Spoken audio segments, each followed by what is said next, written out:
In today's video, we're going to be talking about a WWE star pulled off of a major appearance, and this is starting to make people wonder what's going on, especially because there was so much talk about their contract. Plus, WWE's John Cena, huge rumors. Might be a rumor killer.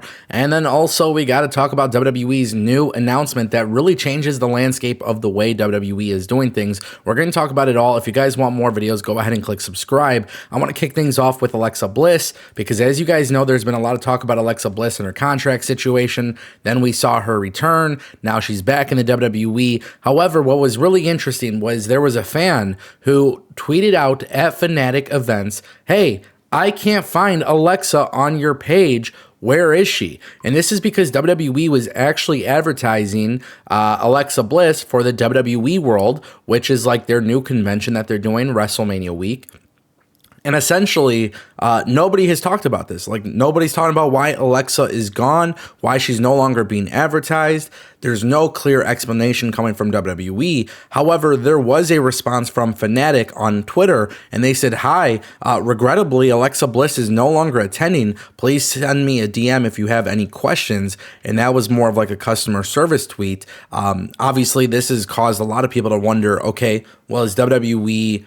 like, are they having issues with Alexa Bliss? Is Alexa Bliss not going to be going to WWE World? Is there bigger plans for Alexa Bliss and the Wyatt Six at WrestleMania? See, the thing that's very interesting about this is Alexa Bliss has obviously had the Wyatt Six teases. We haven't seen the Wyatt Six return, and now this is promptly causing people to believe maybe WWE is done with the idea altogether. Now, with that being said, I don't think that's the case. I think there's been a lot of talk about these appearances, and I think there's been a lot of talk about all these people who are going to be utilized for these appearances at WWE World, which, by the way, if you guys didn't know, Joe Hendry is the only TNA star who is set to be at WWE World. But obviously, there's a lot of talk about this. And, you know, with WWE World, the way it's scheduled out between the shows and everything that's going on, I think for WWE, it's just a matter of they need Alexa Bliss for something else. Now, if Alexa Bliss isn't part of WrestleMania, that's obviously a really big deal because then that tells us that Wyatt Six and Alexa aren't really in the plans, which is contrary to the rumors that Alexa Bliss and the Wyatt Six will have WrestleMania plans. So obviously, when you see that there's contradictions like that, it does really make you wonder, which is why I understand wrestling fans kind of having this like weird freak out about it. But I don't think there's any drama. I mean, obviously, we know she returned. We know she signed her contract. So I don't think it's a matter of that. I just think it's a matter of other things are priority, and that's kind of how WWE is going to go about it. That brings us to John Cena. Obviously, a lot of talk about John Cena, especially this week, considering the fact that John Cena has gone fully heel. And obviously, this has been met with great feedback from fans and the WWE internally. There was reports that surfaced yesterday morning that John Cena would be receiving a Lifetime Achievement Award during WrestleMania week at the On Location lunch. If you guys don't know what is going on, John Cena is scheduled to do a luncheon with fans. And basically what you could do is have an intimate lunch or dinner or whatever with John Cena for a staggering low price of $25,000. And, well, now Sean Ross Sapp and Fightful Select has actually reported that sources now clarify that no Lifetime Achievement Award will be presented. And yes, it was priced at $25,000, and yes, it did sell out. So you might be wondering, Ango, why is this a big deal to talk about? Why is this a story to talk about? Well, to me, this is John Cena and the WWE committing to the John Cena heel turn. That's exactly what this is. Listen, John Cena is going to get these awards. John Cena has done millions of Make-A-Wishes, right? But we are on the road to WrestleMania, and at the end of the day, I think WWE and John Cena are looking to protect kayfabe in this particular situation. I don't know what it's going to be like for those fans who spent $25,000 to meet and eat with John Cena.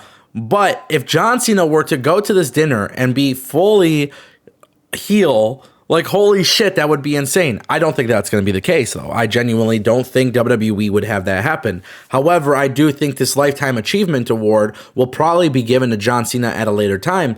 I think this is a matter of really it's just the wrong place, wrong time. Plus, you have John Cena on TV portrayed as a heel. I don't know.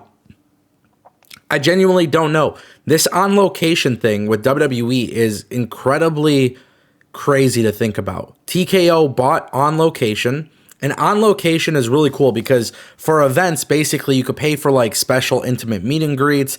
You know, Triple H and Lex Luger have one, and it's not $25,000 for them, but like there's these little things where you could buy packages and they just cost a lot of money, but it includes really good tickets to the show. It includes this and that. It's a bundled thing. The On Location thing is really cool. But at the same time, too, having food with John Cena sounds pretty nice. But what if, like, how much time do you actually get with John Cena? You know? So obviously, this is going to be a very interesting thing. But yeah, they're not doing it. They're sticking to the bit. Guys, things are about to change rapidly in WWE. We talked about it on a live stream the other day because WWE Raw was in Brussels. It was in Belgium, right? And then we saw WWE on SmackDown was obviously another international show.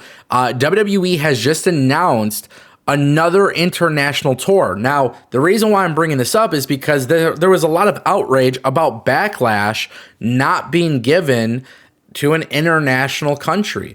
Backlash is in St. Louis. So a lot of people were thinking, like, what's the point of this? And I said on my live stream, I'm curious if WWE will tend to favor the international shows more for Raw and SmackDown.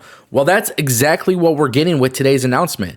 WWE obviously has at the Paris La Défense Arena in France, they are doing Clash in Paris. Now, WWE Raw that week, you know, they're doing another tour. It's going to be the Road to Clash in Paris. And basically, WWE will be in the UK, Ireland, and France this upcoming August. And then WWE will obviously be, Dublin, Liverpool, Newcastle, Birmingham, Manchester, Leeds, Cardiff, and Lyon. This is crazy.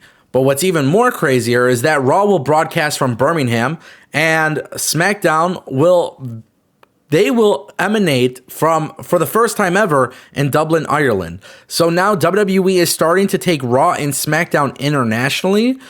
These are all relatively big arenas, which is awesome. But now this is WWE saying, hey, we don't constantly need to do international shows. We don't need to constantly do international shows for pay-per-views. We can also do them for television specials. So obviously Raw and SmackDown going international, this is a big change. However, I do welcome this change. I'm okay with that because that means it's going to make the TV shows feel a little bit more alive and a little bit better. So let me know what you guys think. I think this is a good announcement. Do you guys think it's a good announcement? Drop a comment down below and let me know.